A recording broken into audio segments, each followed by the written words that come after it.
All right, so I got the wastegate off. It's basically just two little V-bends.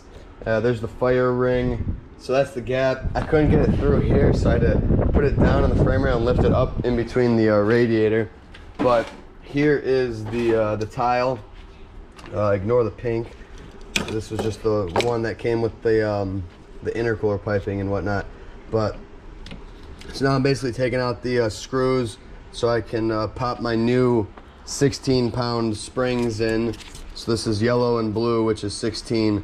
So popping these in, getting rid of the 10-pounder because it was at like 58% duty cycle, which for me on E85 is not enough because I'm going to be running 24 plus pounds. So I'm about to open this up and do some springs. Here we have the new blue and yellow going in, which is 16 psi. This is the old blue and green, which is 10 psi. So you can just feel in general trying to compress the yellow. That's me basically putting some good force on it. Some good force on it. That's the green. I mean, I could almost close it completely, as opposed to the yellow, which is a lot harder. So otherwise the blues are the same. All right, shout out to my mom, even on crutches from a knee surgery. She helped me get this new spring in, so I compressed it and she screwed it in. So thanks to her. So this thing's ready to go back in, bolt it back up. Hopefully I can squeeze it in, because you know it's tight fitting, so hopefully it pops in and I don't have to remove the downpipe. I don't think I should have to. And then that'll be done there. I'm gonna start it up, make sure it doesn't leak. Probably boost leak test it again. I don't think I really need to because this is unrelated. Well, no, it's not unrelated, but these let out pressure regardless. I don't know, we'll see. I'll probably boost leak test it still. And then fuel filter, and then everything else is good to go. And I can load her up on the trailer and ready for the dyno.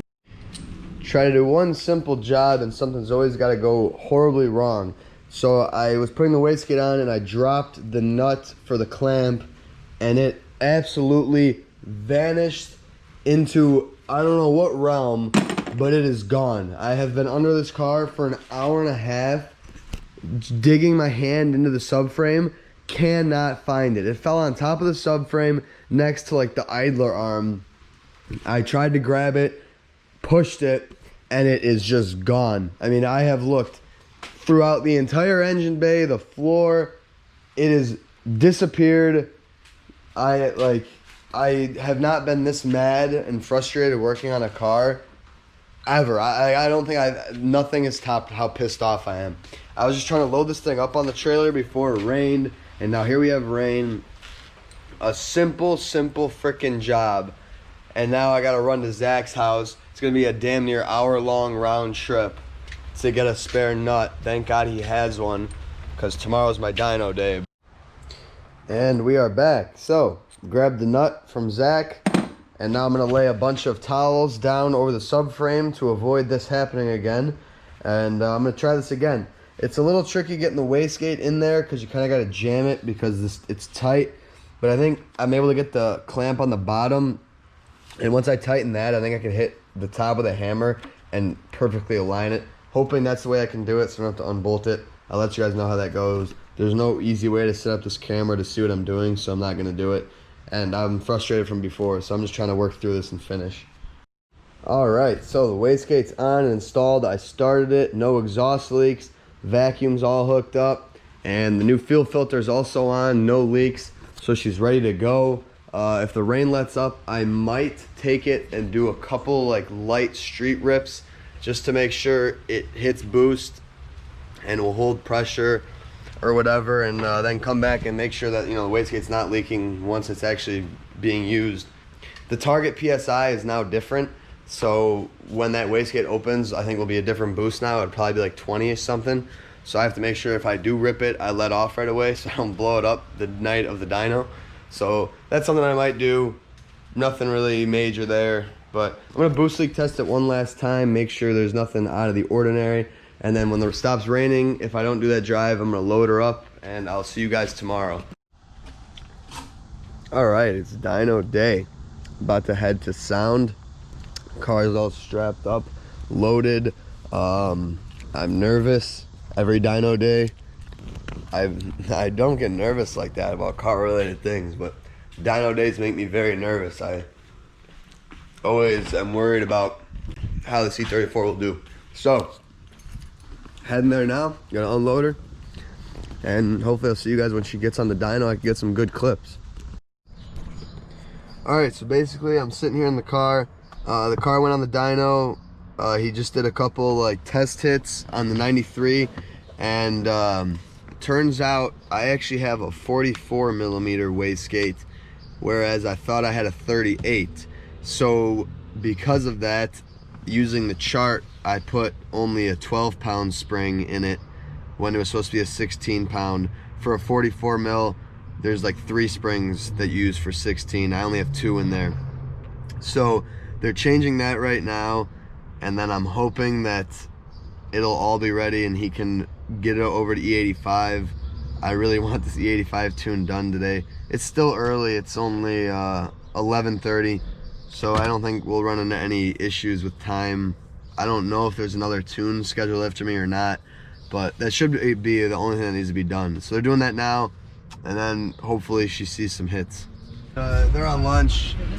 We're waiting. They just put the 85 in. I got a new cameraman. Thank you.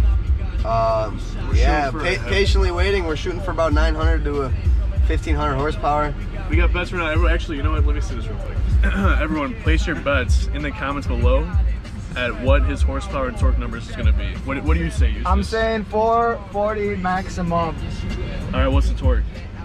120. 420. 420, so 440 and 420? That sounds like pretty decent number. Yeah. What about you, Josh? I'm expecting Larry to shaft me and hit me with about 401 and 370. All right, I'm going to go with 425 and 413. I think that sounds 425 and 405. Sounds like pretty reasonable. How many PSI? 25. Hopefully 25 plus. 25? Yeah. 25? I don't know. It could go really well, or Larry's gonna cut me off at stupid numbers, and I'm gonna be butthurt because I don't. This man doesn't appreciate his tuner's work, man. 8,000 RPM is what we want to see. I feel scared asking Larry for anything beyond safe, so I just do whatever I can get from him. So we'll see.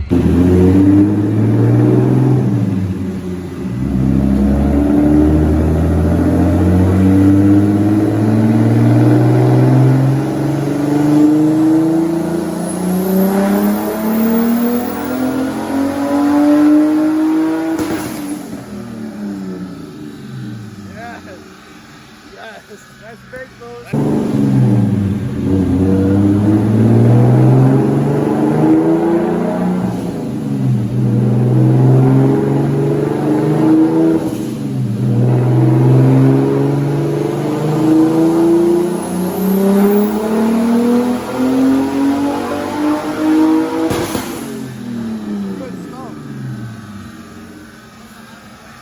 She's smoking a little bit. That was hot.